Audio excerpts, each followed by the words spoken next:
Hello and welcome to this edition of Deccan Herald Newsroom. I'm Sumit Pandey and today I'm being joined in by Sujoy, my colleague, and Srinidhi from Karnataka, and we discuss the latest developments and power struggle in the Karnataka Congress in anticipation of what is being called the November Kranti or the November Revolution. Now, 100 years back, Mahatma Gandhi gave a call for the August Kranti or the August Revolution to oust the British. 100 years on, within the state, there is an intense power struggle, as it generally happens within communities, castes, and leaderships to acquire power for themselves and obviously for the communities that they represent. The recent developments have picked up steam more intensely because many people are saying that post the outcome of Bihar elections, there could be a decision which could be taken about the leadership in Karnataka. Now, we do not know whether there has actually been an agreement between the Chief Minister Siddaramaiah and Deputy Chief Minister K Shivakumar that actually there will be some sort of power sharing. At least publicly, it was not announced, but there have been claims and counterclaims over the last 1.5 years since this government came to power. I'll start with Sujoy, who has been covering these developments in Bangalore. Sujoy, thanks for joining us here for this discussion. My Now, pleasure. in politics, very seldom the statements are made innocuously, accidentally. There's always an intent. There are no free lunches in politics, as they say. Now, Chief Minister's son, I mean, he has been making statements in the past, but there is a certain intent which is being seen behind this particular statement, as he has said, Yathindra Siddaramaiah, almost spelling out the succession plan as far as Mr. Siddaramaiah is concerned. The Chief Minister may have not said it in as many words, but his son, who is also a politician, who is a member of the Legislative Council, saying it, although he sort of tried to sidetrack step later when he was questioned about it. How do you analyze it? Do you interpret what happened yesterday? Yes, sir. I completely agree with you that seldom are statements made in politics without any intent. And I also see that I feel there is a clear intent behind this. For reasons more than one, Satish Jarkiholi has been in many ways considered Siddaramaiah's successor. So let us look at them one by one. First of all, he has been a staunch Siddaramaiah loyalist for 2.5 decades now. Number two, he has been a very ideologically committed person who is very staunch about ideas like secularism, rationalism, and so on. And thirdly, he has a relatively clean political image, wherein he has not been caught in any major scams or controversies. And he also comes from a family that is quite powerful in North Karnataka region.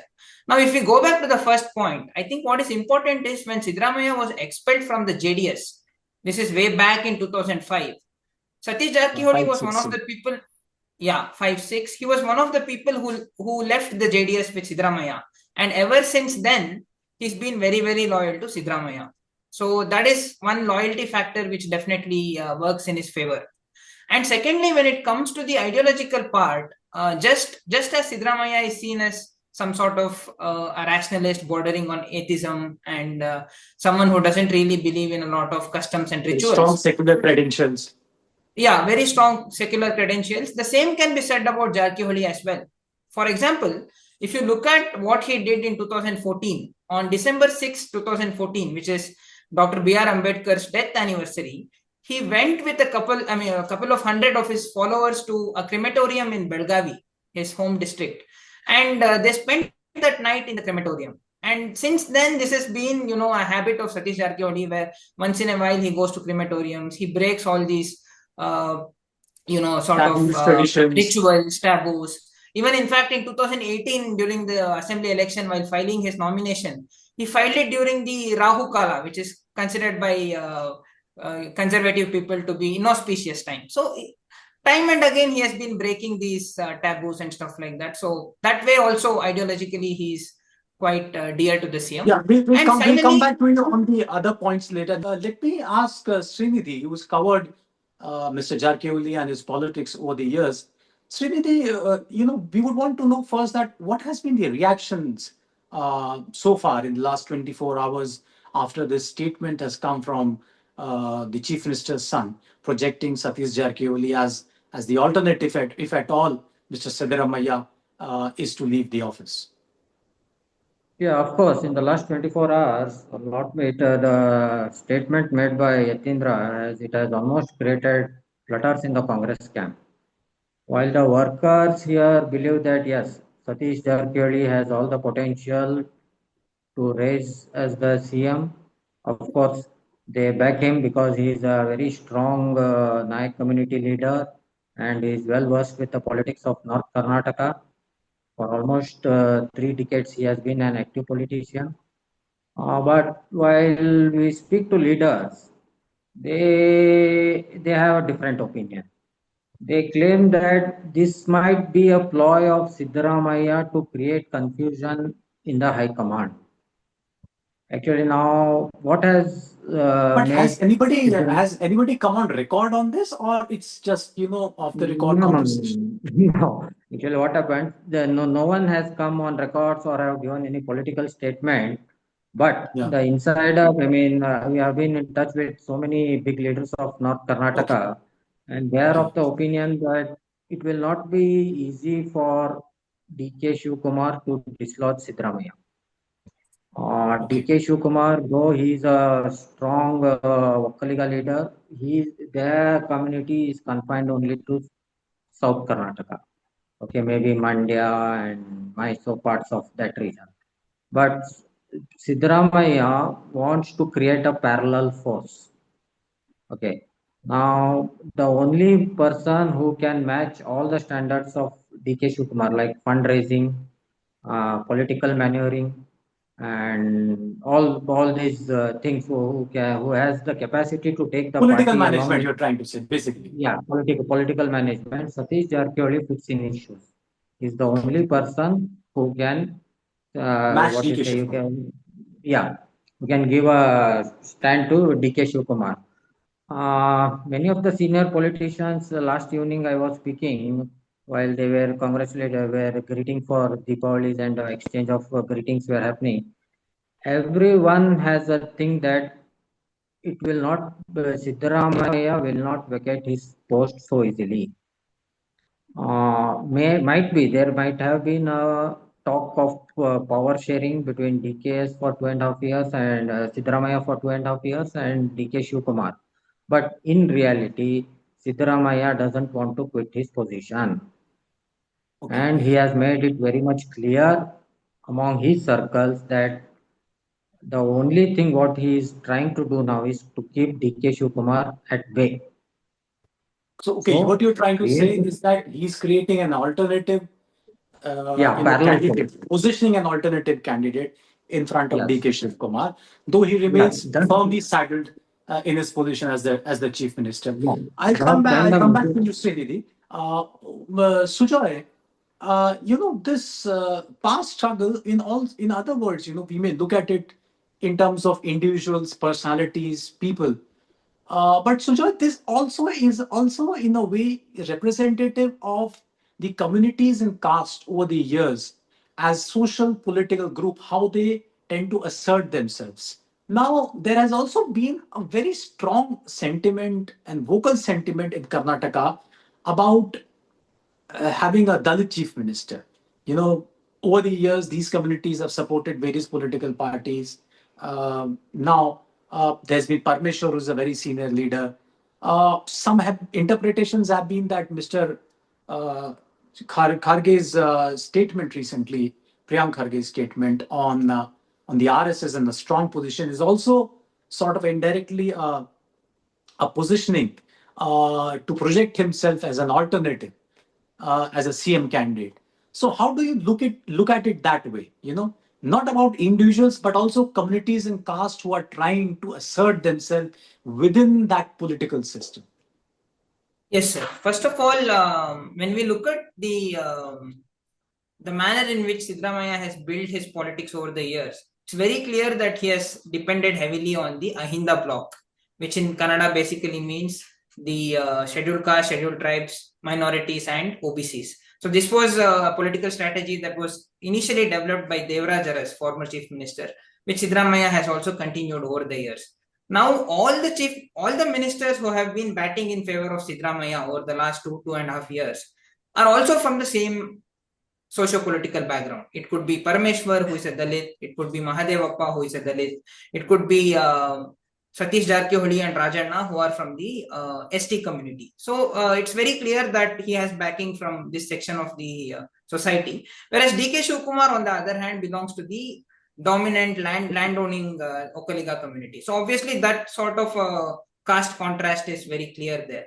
Now, speaking about the comments by Priyank Kharge, which you rightly pointed out, I think definitely Mr. Kharge, by his outspoken ideological fervor, as well as the fact that he is also a Dalit, may, according to some people in political circles, could be seen as a consensus candidate between Siddaramaiah and DK Shivakumar. At least this is being talked about in some political circles.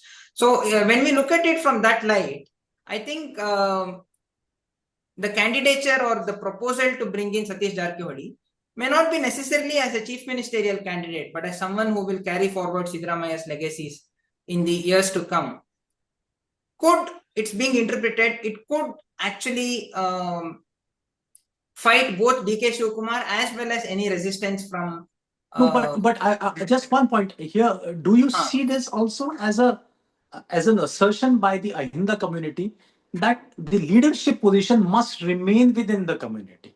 Yes, that is. That's the point I was trying to understand. Yes, that has been one of their prime motivations in the last 2.5 years.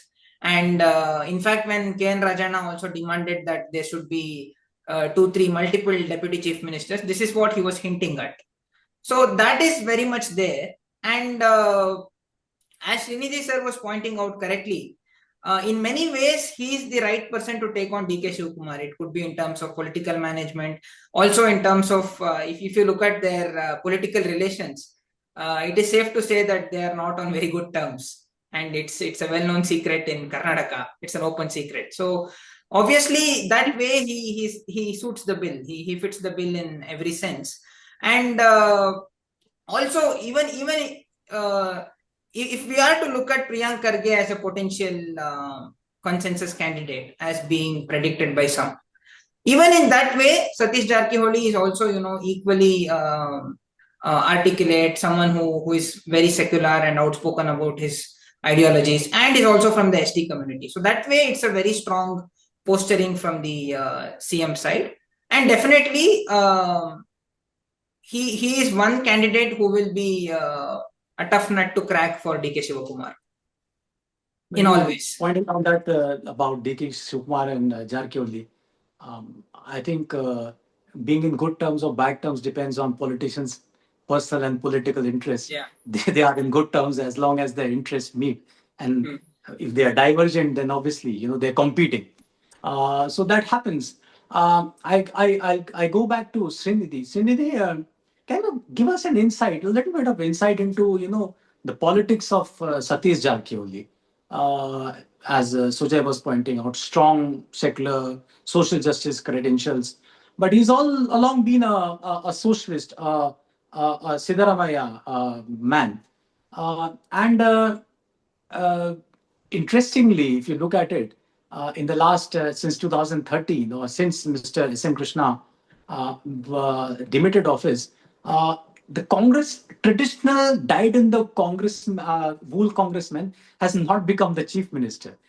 If you look at it, it is basically somebody from outside who's come to the Congress and has become the chief minister, not a congressman as you would call traditionally. So Jarkiholi also, as you said, is somebody who's from the Janta Parivar. His background is from the Janta Parivar. So tell us something about him, his local politics. How is he perceived? An aggressive politician, and how he has led his politics over the years vis-a-vis his local opponents and adversaries. Yeah, actually, if we take in last 2 terms of Congress, Satish Jarkiholi has occupied some plum positions. Okay, it might be now he's sitting PWD minister.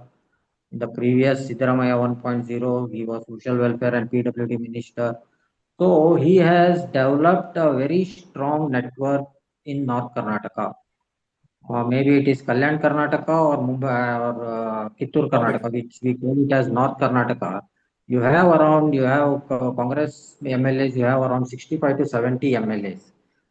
DK Shivakumar, what happened, though he is a deputy CM and he is a KPCC president, he did not take up extensive tour of North Karnataka during the elections.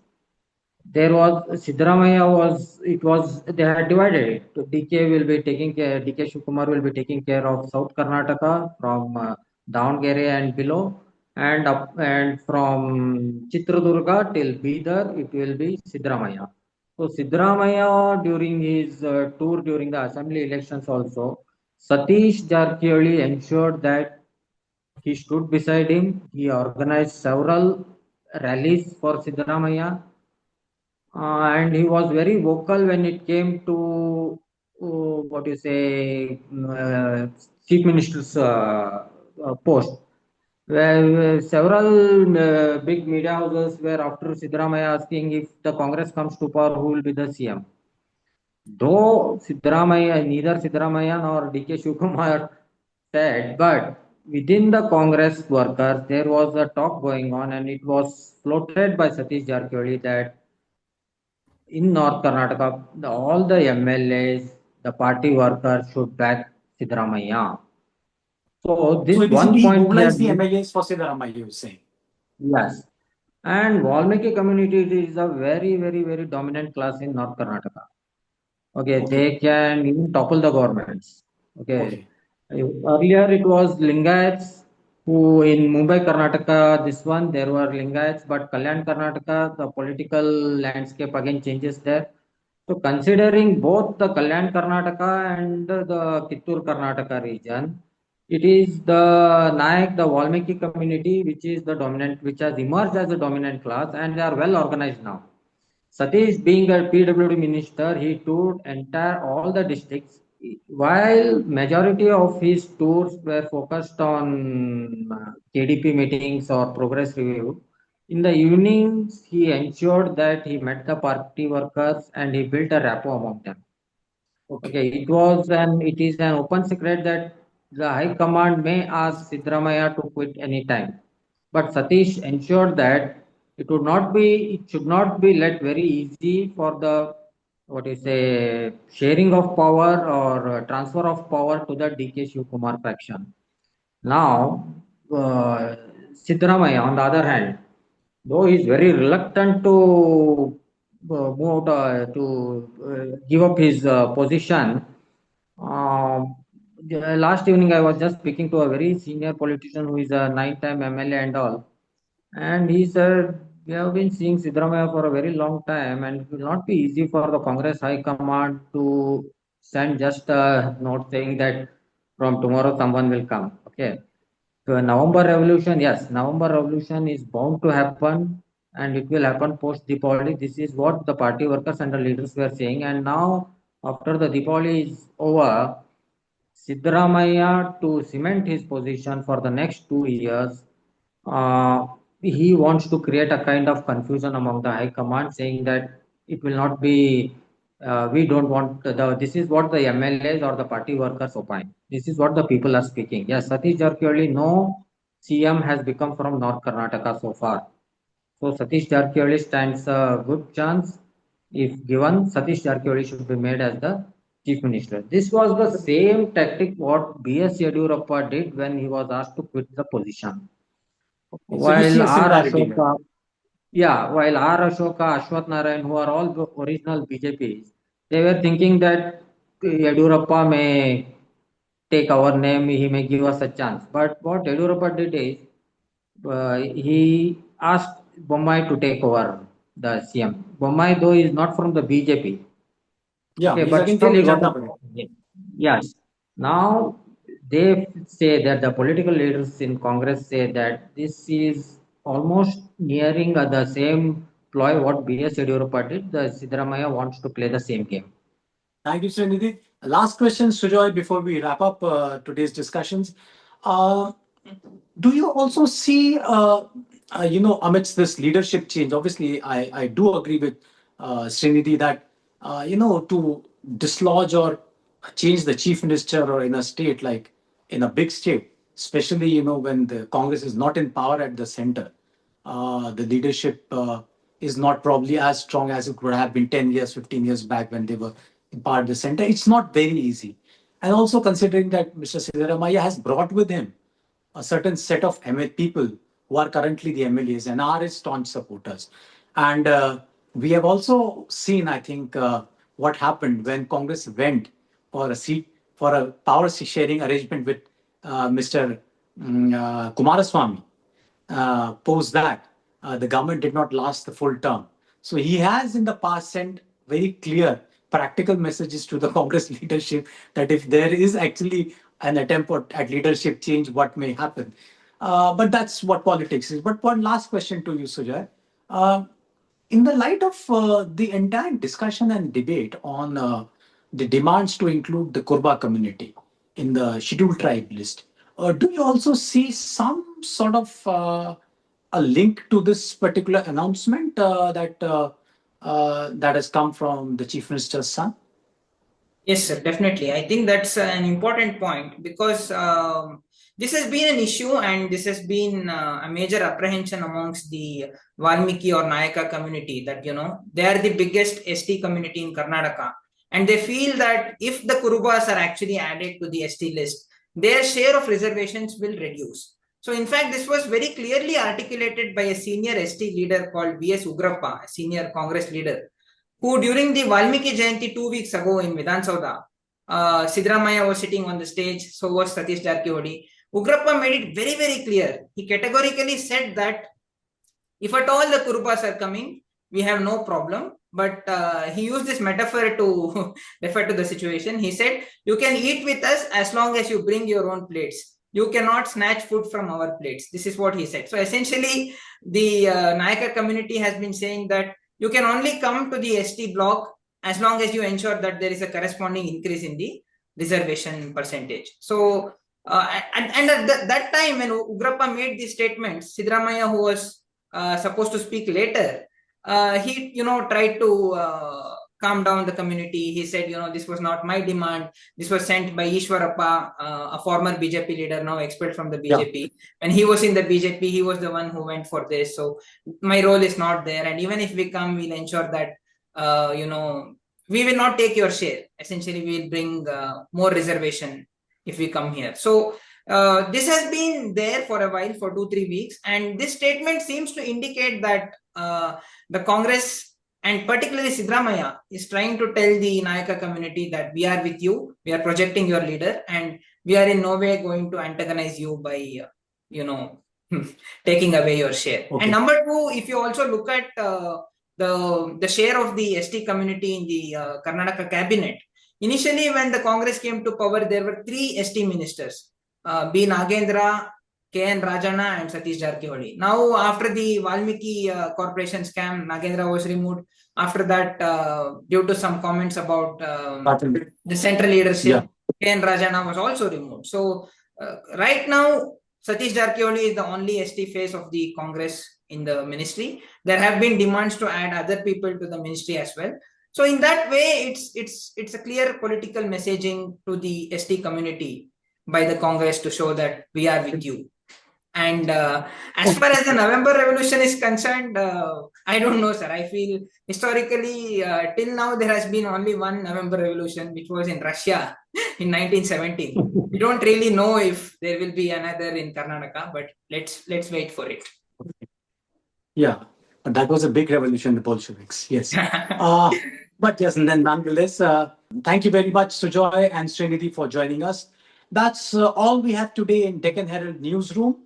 But one thing is very, very clear that in the days ahead, the reporters, the journalists in Karnataka will have their hands full as the political confrontation, if one may call it that, is building up in anticipation of any possibility of a leadership change in the state after the outcome of the Bihar Assembly elections. Do join us tomorrow at the same time, and please log into our website, www.deccanherald.com for more information. And also you can watch all the content, the digital content, the video content that we produce on our YouTube channel. Do click on the bell icon to get all the notifications on the latest videos that we produce. That's all we have for Deccan Herald Newsroom today. See you tomorrow at the same time. Good night.